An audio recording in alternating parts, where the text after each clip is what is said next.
O que as empresas que mais têm resultados no mundo inteiro têm em comum? Essa é a pergunta que o Jim Collins, junto com a sua equipe, quer responder nesse livro chamado Empresas Feitas para Vencer. Esse é um estudo de mais de 5 anos, onde ele pegou as 500 maiores empresas dos Estados Unidos e identificou, dentre essas, aquelas que cresceram 3 vezes mais do que a média do mercado e mantiveram esse crescimento por pelo menos 15 anos consecutivos. Depois de analisar 500 empresas, ele chegou a um número de 11 empresas, ou seja, um pouco mais de 2% desse número total, um número muito pequeno, e ele, junto com a sua equipe, durante 5 anos, entrevistou diversas pessoas que trabalhavam nessas empresas, desde os CEOs até as pessoas que trabalhavam em todos os cargos de liderança, para entender, mapear ali o que efetivamente essas empresas fizeram com que elas se tornassem as grandes referências dos seus mercados de atuação, as locomotivas do seu mercado de atuação, e esse estudo foi um compilado para esse livro aqui. Se você não conhece o Jim Collins é um grande autor sobre gestão empresarial, já escreveu diversos livros, só esse livro dele já vendeu mais de 4 milhões de exemplares, é um guru de vários grandes empresários do Brasil e do mundo inteiro. E então, se você é empresário, se você está à frente de um negócio, vale muito a pena escutar os conselhos que o Jim Collins compilou desse estudo. E para te ajudar nessa jornada, eu fiz um resumo desse livro através de alguns ensinamentos que eu tirei desse livro, que eu quero compartilhar com você, para que você aplique no seu negócio e ganhe e tenha esses diferenciais que o Jim Collins encontrou nessas empresas excelentes, que ele denomina. A maioria das empresas são boas, mas poucas empresas conseguem chegar às empresas excelentes, conseguem se tornar empresas excelentes. Ele fala que uma coisa extremamente interessante, que se tornar uma empresa excelente não é mais difícil do que construir uma empresa boa. A única diferença é a questão de onde você coloca o foco. Então, o livro ele desenvolve uma metodologia, um passo a passo do que você precisa fazer para construir uma empresa excelente. E esse vai ser o nosso, o que eu quero compartilhar contigo aqui nessa série de 3 vídeos, onde eu quero dividir, porque ele divide essas empresas o que acontece dentro dessas empresas em 3 momentos.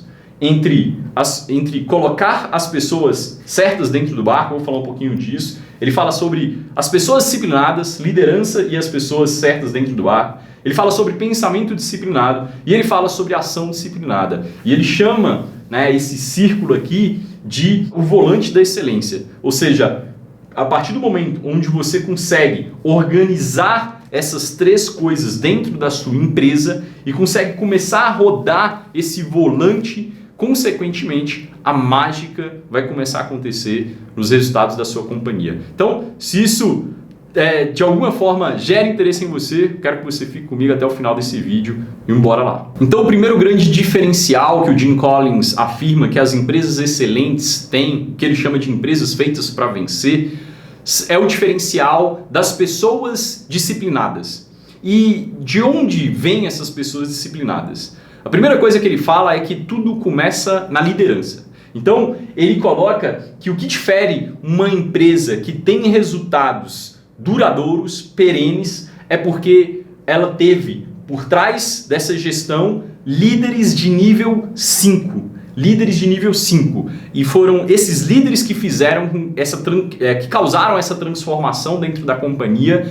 E o mais incrível, que é algo que fez muito sentido para mim e que geralmente é um contrassenso da maioria das pessoas. É que ele diz que os líderes extremamente carismáticos, extremamente persuasivos, aqueles líderes que transpiram energia, esses líderes geralmente ele relata que são líderes nível 4. Esses líderes eles não são os líderes nível 5. Ele fala que os líderes nível 5 são geralmente os líderes low profile, ou seja, líderes que não gostam tanto de aparecer, que não gostam de colocar o mérito sobre as suas decisões. E é um pouco disso que eu quero falar com você nesse primeiro ponto aqui. Então, quando a gente entra nesse tópico pessoas disciplinadas, ele diz que existem esses 5 níveis de liderança e que o primeiro nível de liderança que uma pessoa tem são aquelas pessoas altamente capazes, ou seja, pessoas que elas são muito boas no que elas fazem. Só que elas dificilmente elas conseguem fazer aquela habilidade que ela tem em trabalhar em prol de um grupo. Então, pessoas que não são muito boas, mas são muito boas trabalhando somente sozinhas, elas são líderes de nível 1. Agora, aqueles líderes que conseguem fazer com que a sua habilidade faça com que uma equipe dentro da empresa seja beneficiada daquela habilidade, ele consegue jogar em equipe, ele consegue conversar com outras pessoas para complementar um trabalho que ele faz, ou ele complementar o trabalho de outras pessoas, ele diz que esses líderes são líderes de nível 2. E aí depois tem os líderes de nível 3, que já começa a ser um nível de liderança disruptivo, porque em sua grande maioria a gente começa a nossa vida profissional aprendendo alguma habilidade, né, que a gente vai desenvolver aquela habilidade ao máximo e a gente vai tirar o máximo de resultado daquela habilidade que a gente desenvolveu. Mas tem um momento onde a gente é posto à prova. Que momento é esse? É o momento onde a gente sabe o que tem que fazer, mas a gente não faz mais. Nosso objetivo é extrair o melhor das outras pessoas. Agora a gente sabe o que precisa fazer, mas a gente precisa começar a fazer a gestão de um time de pessoas para extrair o resultado dessas pessoas. Aí você começa a liderar uma equipe e você se torna um líder de nível 3. Então, estou falando de cada um dos níveis de liderança porque talvez você se enxergue em algum, ou talvez você conheça pessoas que estejam em algum desses níveis, e para que você também entenda que isso é um processo. Isso é um processo. O líder de nível 4 é aquele líder que ele, muito mais do que um líder de nível 3, ele consegue extrair o melhor desempenho de um time. Ele é aquela pessoa que ele literalmente puxa o bonde, sabe? Ele tem um carisma muito grande, geralmente ele tem uma visão onde ele vende aquilo de uma forma muito poderosa, ele é muito persuasivo, esses são, em suma, os líderes de nível 4. E esses líderes, eles conseguem uma alta performance do time como um todo. Geralmente, durante o período que eles estão na companhia, eles conseguem extrair o melhor daquela companhia. Só que existe um grande problema quando esses líderes param de atuar à frente da companhia. Então, quando um CEO está ali e ele sai da companhia, ou quando um fundador da companhia, passa a empresa para a sua segunda geração, se ele for só um líder de nível 4, ele vai, de alguma forma, mesmo que inconscientemente, fazer com que não preparar a sucessão dele e fazer com que a empresa, depois dele, caia drasticamente os resultados. Exatamente para mostrar, olha só como é que eu era bom. Se eu continuasse na companhia, ela continuava sendo boa, mas já que eu saí, a companhia desandou. E esse é o grande paradoxo de um líder nível 4 para um líder de nível 5. E aí eu até coloquei aqui que o líder de nível 5 ele é um líder paradoxal. Por que um líder paradoxal? Porque o líder de nível 5 ele é também um líder que tira uma alta performance do time como um todo. Ele é alguém extremamente centrado em resultados, mas ele tem um grande diferencial com relação a esse líder de nível 4. Ele é extremamente humilde. Ele raramente quer as glórias para ele. O mais importante para ele não é a empresa ter sucesso agora, é a empresa ter sucesso para agora e para o futuro. Ele pensa sempre na empresa sendo maior do que ele partindo e a empresa ficando muito bem. Ele quer fazer parte, ele quer cravar o nome dele em uma companhia que vai, ao longo dos anos, levar aquele legado que ele deixou naquele momento ali. Ele não quer que o legado morra quando ele parar de atuar junto à companhia. Então, esse é o líder de nível 5 e o Jim Collins ele começa falando isso. Ele fala, as grandes empresas são geridas por líderes de nível 5. E é muito importante entender que o líder de nível 5, sempre que acontece alguma coisa de errado dentro da companhia, ele olha no espelho, né? Então sempre que acontece alguma coisa de errado dentro da companhia, ele olha no espelho. E ele, como assim olha no espelho, Felipe? Ele olha no espelho e fala, a culpa é minha. Mas sempre que acontece alguma coisa de muito bem feito na companhia, algo extraordinário, ele sempre olha pela janela. E ele busca alguém a quem creditar aquele sucesso ali que a companhia teve. Então, aqui existe uma grande diferença, né? O líder de nível 5, ele acredita o sucesso, né, olhando pela janela e acredita e debita a culpa, né, olhando no espelho. Então, esse é o líder de nível 5. E ele diz que são raríssimos de encontrar esses líderes. Até porque ele avaliou as empresas, nas 500 maiores empresas dos Estados Unidos, e geralmente são empresas, né, que já têm centenas de anos, dezenas de anos, e que já passaram por ela diversos CEOs, né, pessoas que estavam ali à frente da companhia.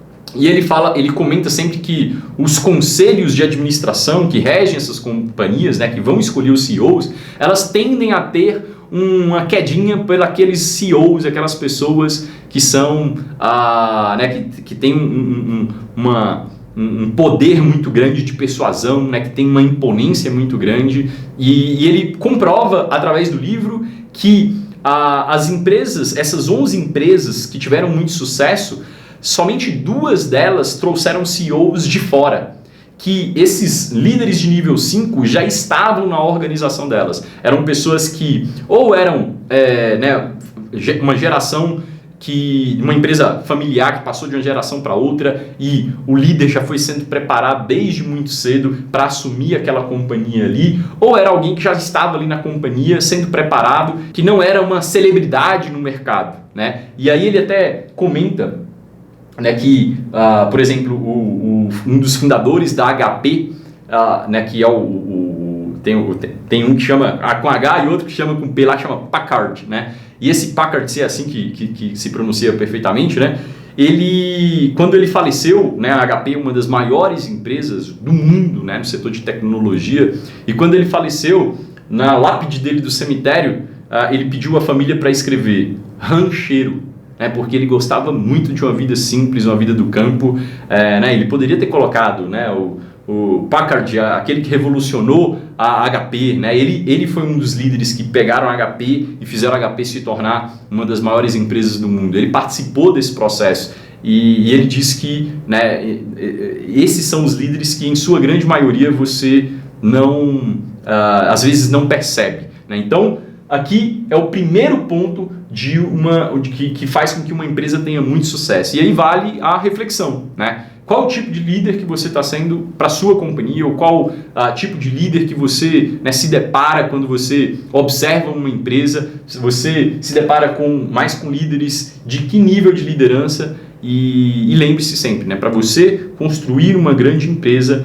o primeiro passo vai ser você assumir esse papel de humildade e ser apaixonado também por resultado, né? Essa conciliação é que faz você construir uma empresa de muito sucesso, uma empresa excelente, uma empresa feita para vencer. E o segundo pilar que faz com que uma empresa seja uma empresa excelente é o primeiro quem e depois o que.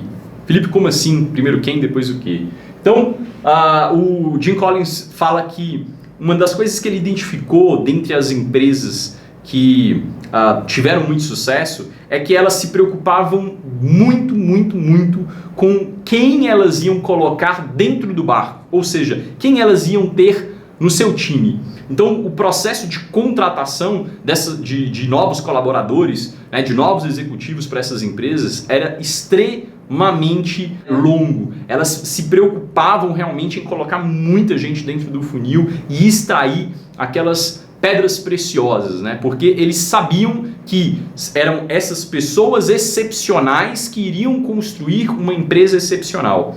E uma das coisas que ele comenta é que como essas empresas eram geridas por líderes de nível 5, esses líderes, eles muitas das vezes eles estavam à frente das empresas e eles não necessariamente falavam, olha, agora a gente vai fazer isso, isso e aquilo, né? Ele não necessariamente sabia toda a estratégia que precisava ser executada, ou às vezes não sabia, estava muito perdido, e a primeira coisa que ele fazia é o seguinte, olha, eu não sei como é que a gente vai ganhar esse jogo, como é que a gente vai virar esse jogo, né? Porque tinham empresas que estavam em situações extremamente complicadas e saíram dessas situações para fazer um crescimento explosivo. Então, ele comenta que esses CEOs, né, as pessoas que estavam à frente ali das companhias, eles falavam, vamos buscar as pessoas certas, e as pessoas certas, num debate que a gente vai ter, num diálogo que a gente vai ter, essas pessoas vão,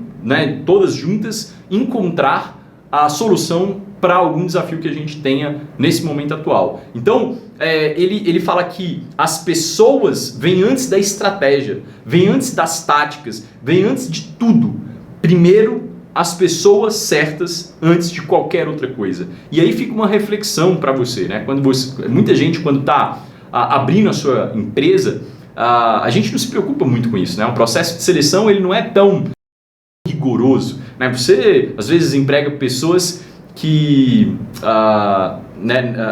você não necessariamente fez uma filtragem, que você acredita, né, sabe por que você está empregando aquela pessoa, isso não é tão claro para você. E aí vale uma reflexão, né, vale uma observação, sabe? Poxa, será que não é algo que você precisa mudar dentro da sua companhia agora? Sabe? Será que não é algo que você precisa olhar e falar, bom, eu não estou com a melhor peça, eu não estou ainda com a melhor peça, eu preciso buscar a melhor peça para aquela posição. A melhor.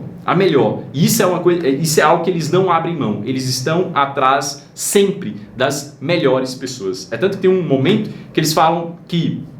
Tem uma passagem que eles falam, se você encontrar uma pessoa excelente, mesmo que você não tenha vaga na sua empresa, você não saiba onde você vai colocar, contrate.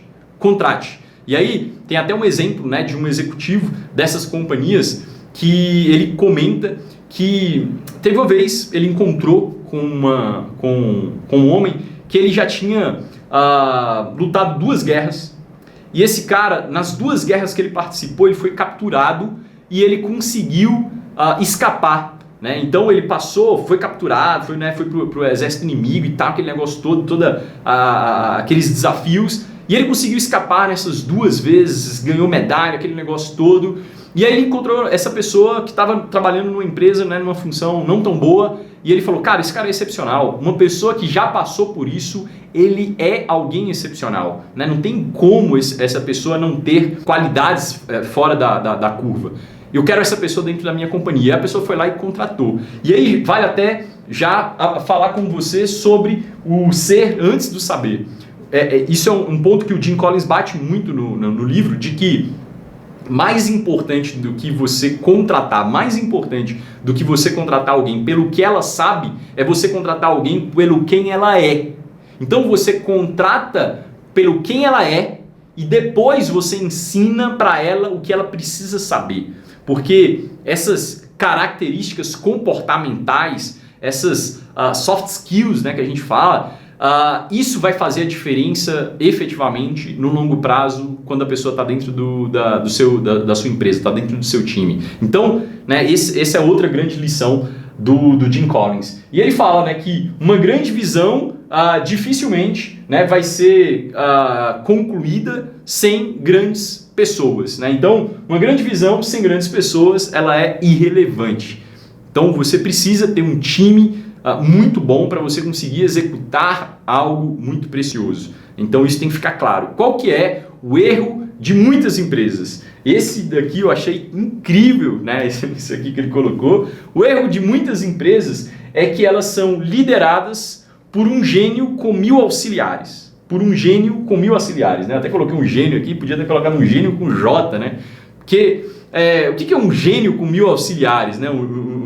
É o cara que ele acredita que ele tem a visão magna, ele tem sempre as melhores respostas, ele tem sempre as melhores estratégias, ele atribui para si, é o líder de nível 4, lembra do líder de nível 4? Ele atribui para si todas a responsabilidade sobre as boas decisões da companhia. E a única coisa que ele precisa é de auxiliares para executar aquela grande visão que ele tem. Auxiliares para executar aquelas grandes habilidades que ele tem. Então, esse é um dos maiores erros que as companhias cometem, né? E uma das coisas que eu aprendi nessa minha vida empreendendo é que se você é a pessoa mais inteligente da sua empresa, cuidado, provavelmente você ainda não tem um negócio, você ainda tem um emprego, porque a empresa ela é extremamente dependente de você. O seu papel é efetivamente encontrar pessoas tão boas quanto ou melhores do que você. Aí sim, quando você faz esse processo é que você começa a ter liberdade, é quando você começa efetivamente a construir um negócio que cresce independente das suas habilidades, independente de você, tá? Então, esse é um ponto das empresas, que as empresas têm que se preocupar, que você, como empresário, tem que se preocupar. E tão importante quanto colocar as pessoas certas dentro do barco é tirar as pessoas erradas, né? Então, ele fala bastante sobre isso, que quando um CEO vai lá e assume uma companhia, ele olha e ele fala, cara, se não tem nível de excelência, eu preciso tirar essa pessoa e colocar e buscar alguém para preencher aquela vaga que seja excelente, né? E não que esses CEOs, né, eles façam demissões em massa. Na maioria das vezes eles buscam trocar essas pessoas de posição, se eles encontram nessas pessoas, né, se eles veem que essas pessoas são pessoas boas, né, e porque isso é mais importante do que efetivamente elas sabem, então até trocar a posição delas eles fazem, mas se essas pessoas não estão de acordo com a qualidade do que eles estão buscando, eles agem rápido. E é exatamente sobre o que fazer com essa gestão de pessoas que eu quero falar com você aqui nessa próxima página. E aí, para a gente encerrar esse vídeo inicial, falando sobre pessoas disciplinadas, sobre esse ponto importantíssimo, eu quero te falar sobre as 3 regras sobre pessoas que o Jim Collins ele compilou ali no seu livro. Ele coloca 3 regras que são extremamente importantes nesse processo de gestão de pessoas. A regra número 1 é, na dúvida, não contrate. Então, ele fala que, como os processos de contratação são muito rigorosos, várias vezes, né, o RH ali, as pessoas responsáveis pela contratação, chegavam lá para o CEO e falavam, olha, eu não encontrei alguém, né, com as qualidades que a gente está querendo, né? E a vaga, poxa, tá vaga, a gente precisa de alguém para preencher aquilo dali, tem alguém ali que é 70% daquilo que a gente está buscando. Você não acha que é melhor a gente contratar aquela pessoa e continuar buscando outra pessoa que vai preencher efetivamente 100% daquilo que você está buscando? E os líderes de nível 5 falavam, não coloque ninguém que seja 70%, ninguém que seja 80%. Eu quero alguém 100% daquilo que a gente está buscando. E por que ele comenta sobre isso? Porque o que acontece é, quando a gente coloca alguém ali que é 70% daquela perfil que a gente queria, a gente automaticamente agora acha, meio que inconscientemente, que aquele problema foi resolvido e a gente para de continuar o processo de contratação. Você vai parar, você vai colocar energia em outro lugar, porque tem sempre algo para fazer dentro da companhia. Então, ele fala, cara, na dúvida, não contrate. E, lógico, eu estou falando, né, das grandes companhias e aí, né, olhando para os nossos negócios, né, eu faço o processo de seleção de pessoas, das pessoas que trabalham nas minhas empresas. Eu faço questão de fazer parte desse processo, porque eu sei que isso é uma das coisas mais importantes que tem dentro de uma companhia. É colocar as pessoas certas para dentro do barco, né? Então, né, a gente está falando de grandes empresas, mas adaptando para a nossa realidade, talvez a sua seja maior do que a minha, né? Você tenha lá um RH que faça todo esse processo, mas na minha realidade, apesar de ter alguém, né, que fica no RH por exemplo, na Cross Experience, eu faço questão de ir lá e participar junto, porque eu quero escutar, eu quero olhar, eu quero sentir quem é que a gente vai colocar para dentro, porque eu sei que depois que entrar para dentro, essa pessoa vai ser decisiva, né, nos rumos que a gente vai tomar, tá? Regra número 2. Quando souber que você precisa mudar alguém, mude rápido. E aí ele fala o seguinte, né? Tem uma frase que é assim: contrate devagar e demita rápido. Contrate devagar e demita rápido. Felipe, mas quando eu sei que eu tenho que demitir uma pessoa? E ele coloca 2 regrinhas. Imagine que, primeiro ponto, que essa vaga que essa pessoa ocupa, ela está vaga. Essa é uma pessoa que você colocaria para essa vaga? Sim ou não? Se a resposta é não, ela não é a pessoa que deveria estar lá. Você tem que demitir. E um segundo ponto é, imagine que essa pessoa amanhã, né, você não está satisfeito com o trabalho dela, mas o que acontece na prática, né? A gente não está satisfeito lá com o desempenho de um colaborador, mas a gente vai empurrando, né? Meio que vai empurrando, porque, como eu falei, sempre tem coisas para fazer dentro de uma companhia. E aí é o grande erro que os empresários cometem, né? Sempre tem coisas para fazer, mas ele não entende que o que existe de mais importante é quem é que está dentro do barco. Mais importante do que qualquer outra coisa é quem está dentro do barco. Então, o que eu estou colocando aqui é a ordem com que as coisas devem acontecer. É o que o Jim Collins coloca como a ordem que as coisas devem acontecer. Geralmente as pessoas, poxa, meu colaborador ali ele não está tão bom, mas cara, eu estou com tanto problema para resolver, por enquanto vou deixando ele ali até eu encontrar alguém melhor. Só que você não vai encontrar alguém melhor se você não colocar o seu foco ali, né? Essa pessoa não vai aparecer do nada. Você tem que colocar uma energia no processo de contratação, você tem que divulgar ao máximo, você tem que fazer muitas entrevistas. Então, o ponto aqui é, se a pessoa também, o segundo ponto, né, que eu não respondi, se a pessoa chegasse para você amanhã, do nada, e falasse, olha, você já está meio satisfeito com o trabalho dela, e ela falasse, olha, eu estou saindo, né? Eu estou saindo da empresa, estou pedindo demissão, não me sinto mais bem aqui. Qual o sentimento que ia vir dentro de você? Era um sentimento de alívio, você ia se sentir extremamente aliviado, ou você ia se sentir extremamente apreensivo de que está perdendo uma boa pessoa? Então, se você sente alívio, essa pessoa tem que ir embora agora. Né? Faça essa imaginação aí, né, na sua cabeça. Imagine essa pessoa falando que está indo embora, e se você está aliviado, mande ela agora, porque você precisa colocar as pessoas certas dentro do barco o quanto antes, senão o seu negócio não vai crescer como você gostaria.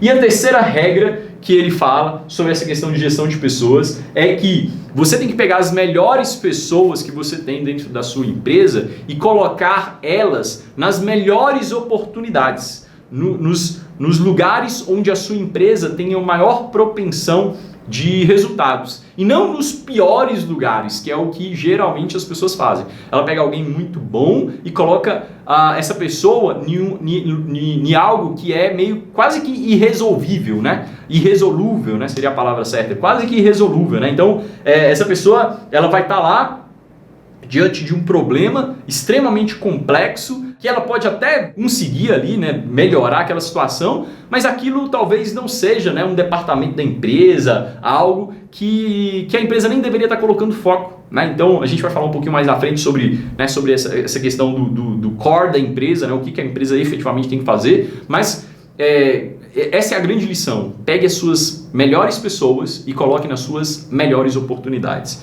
porque aí sim elas vão conseguir fazer algo mágico por você. Então, se você gostou desse vídeo, eu te encorajo a assistir o próximo e dar sequência nessa série de aprendizagens aí, de aprendizados do livro Empresas Feitas para Vencer, do Jim Collins.